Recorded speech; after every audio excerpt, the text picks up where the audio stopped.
The school's main office is mostly empty, save for Janice, the secretary at the front desk. As always, her fanatical devotion to the color purple is reflected in every inch of her wardrobe.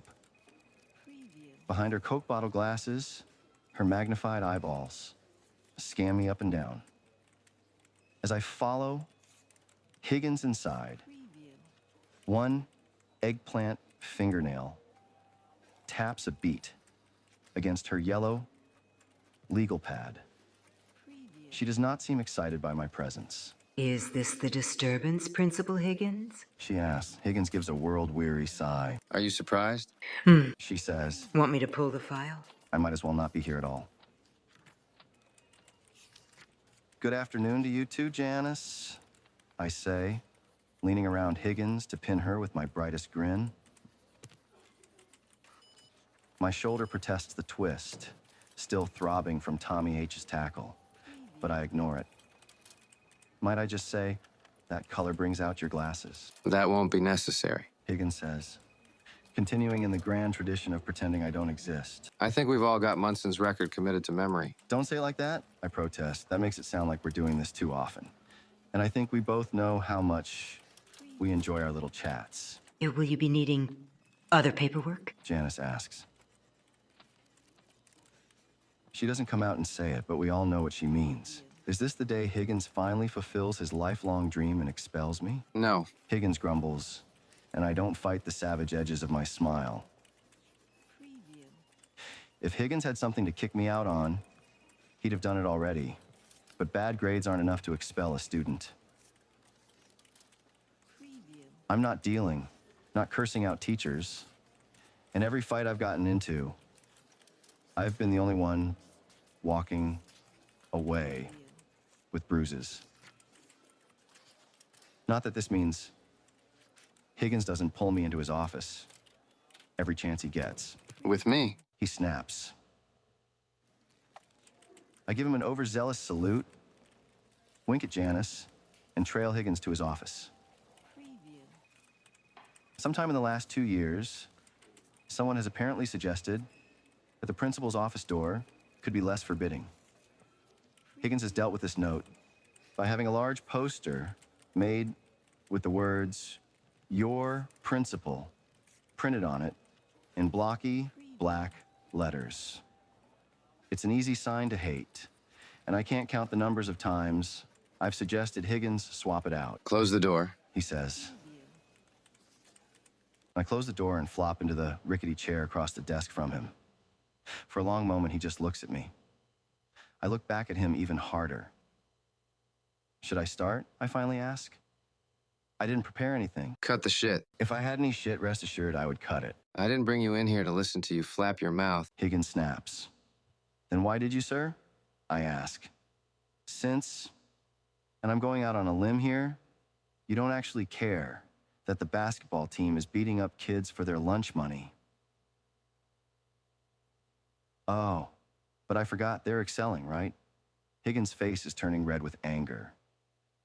Is that excelling as in academically, or as in Tommy H's Pops owns the most successful car dealership in town, and you can't afford to piss him off? Don't test me, Munson. Says Higgins. You're on thin ice, and it's already past cracking. Oh gosh, living on the edge. I've never done that before. What's that like? But in a real change of pace, Higgins is immune to my needling. I brought you in here He says, so we can talk, man to man. it's cryptic enough to ring every alarm bell in my skull. I wonder if you've given any serious thought to your future. If I had a list of things I'd been expecting Higgins to ask me, I wouldn't have even considered putting this on it. Never once in my 4 years at this godforsaken school has this man come at me with anything but rancid irrigation.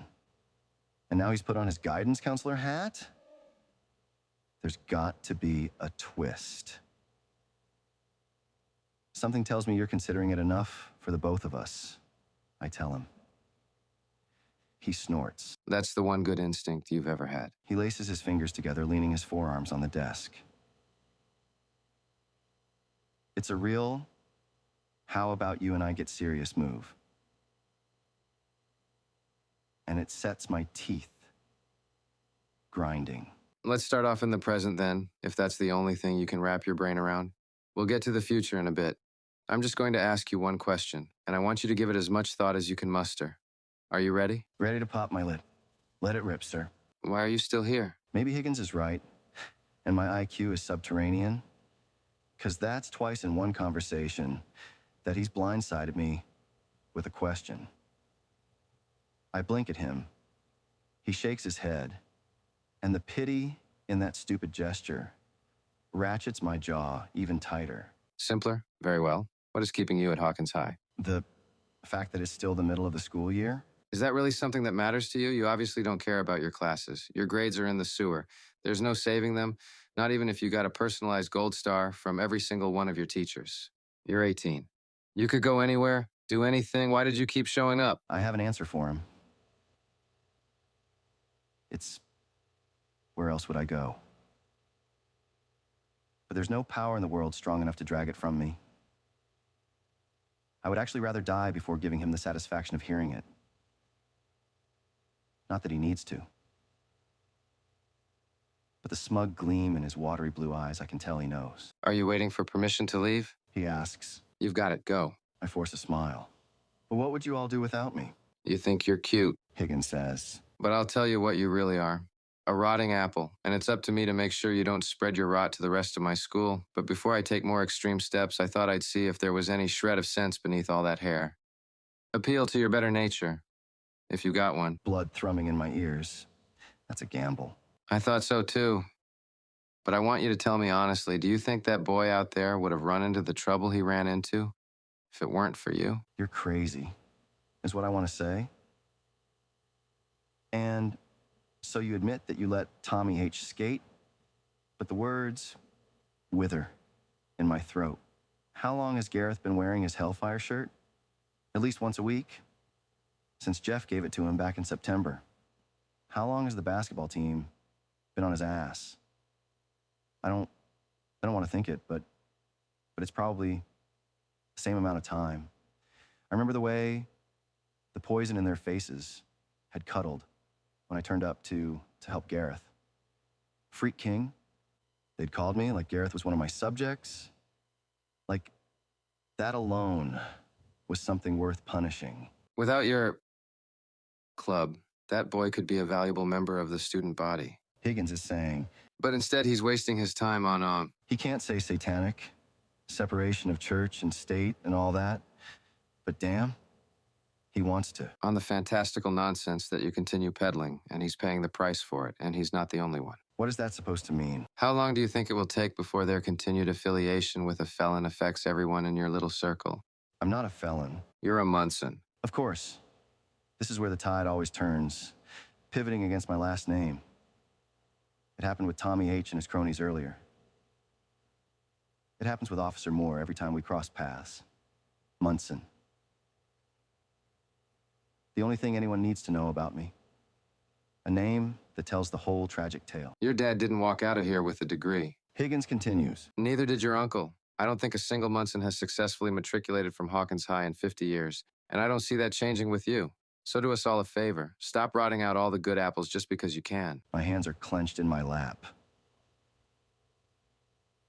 More than anything, I want to take a swing at Higgins' self-satisfied face, but if I do, then I'll just be living up to my last name. So instead, I shove to my feet, hard enough to send my chair teetering on its back legs. Are we done here? Higgins doesn't stand. I hope so. Great. Without another word, I yank the door open and barrel past Janice, who I'm sure has heard everything, stomping out of the office. I don't know what I'm feeling when I emerge back into the hallway. Anger, frustration, guilt, despair. They get snarled up in one another until they form a giant cotton ball, which plugs my ears and my eyes and my brain until all I can hear is white noise, static, You're a rotting apple. It's no worse than anything else I've been told my whole life. So why is it getting to me now? How the hell has Higgins finally wormed his way under my skin? Gareth hiding his bruises beneath his Hellfire tee. The acid in Tommy H's eyes intensifying the second he saw me. The grip on Chrissy's wrist as her boyfriend dragged her away from me. I stand in the hallway like a dumb statue as the images loop in my mind over and over and over. Something smacks my shoulder, and I finally twitch back to myself, expecting to find Tommy H or his cronies closing in on me again. But it's just Ronnie, one hand clutching her cap and the other balled up to punch me again. Ow, I say. Why? I've been calling your name for like a full minute. Are you okay? You're a rotting apple, Higgins whispers in my ear. But all I say is, I'm fine. Because Ronnie and I might have roots in the same trailer park, but she's got the golden ticket. She's got a future. And how could someone like that understand?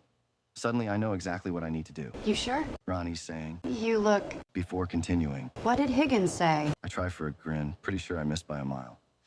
Same old, same old. She squints at me, studying my face. Eddie. I've got someplace I gotta be, so train's leaving ASAP. I jiggle my keys. You all aboard or what? Always. She says. I just hope you know that.